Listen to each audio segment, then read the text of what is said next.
There is a great mystery that we have uncovered in the story of Jesus turning the water into wine at Cana of Galilee. Many people to date are trying to decipher the meaning behind the story and the significance. In this video, we will explore this story, and you will discover that it is loaded with spiritual mechanics that will help you function as a son of God. To understand the story, which is taken from John chapter 2, there are a few points to note. 1. The biblical authors are actually speaking from their knowledge of the scriptures. They speak from the scriptures in the same way that we speak from our academic knowledge. So when we hear Jesus and his disciples speak, they are actually triggering the knowledge of the scriptures in a particular context. This means that we have to understand the scriptures to understand what is recorded in the New Testament. 2.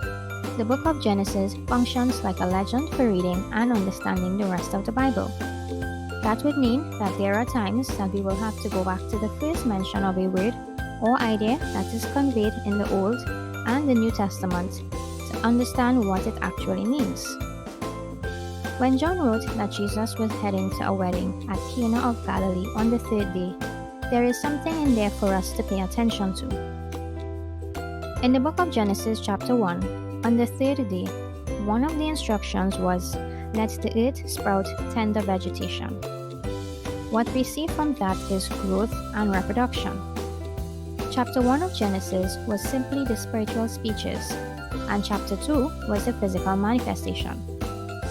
The Adams in the garden were granted authority to do exactly what God thought in chapter 1, which meant that the Adam was supposed to speak to the earth and it would sprout tender vegetation, just as it was illustrated in chapter 1 of Genesis. You would realize that after he listened to the serpent, he voided himself of that God power that he was once functioning in, and then was put out of the garden, and he would now experience the consequences of his actions listed in the curses. It is important to note that one of the curses was that instead of speaking to the earth and multiplying resources as God, he would now have to work by the sweat of his brow through physical labor and multiply the resources. Some time had passed, and there was the destruction of the first world by the flood, the world that Adam had populated. And the second Adam, who was Noah, received pretty much the same instructions that the first Adam received before his fall.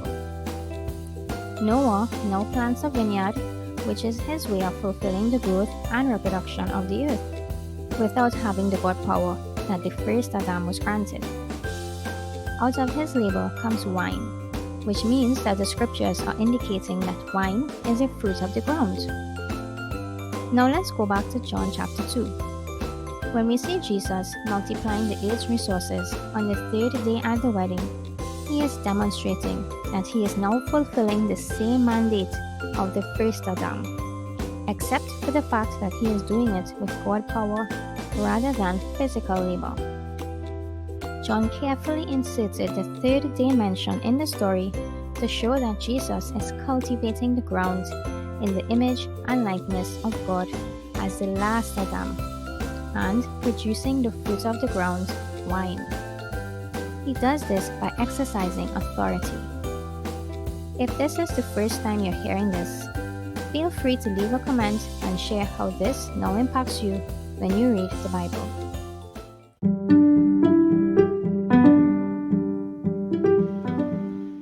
This is a production of the Zinke International Institute of Pneumatology.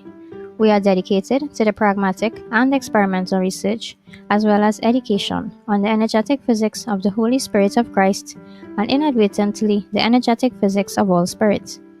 If you would like to become a supporter and benefit from insightful podcasts from which this information was taken, please consider joining the Spiritual Gold tier at www.patreon.com/Zane_L_Fuego.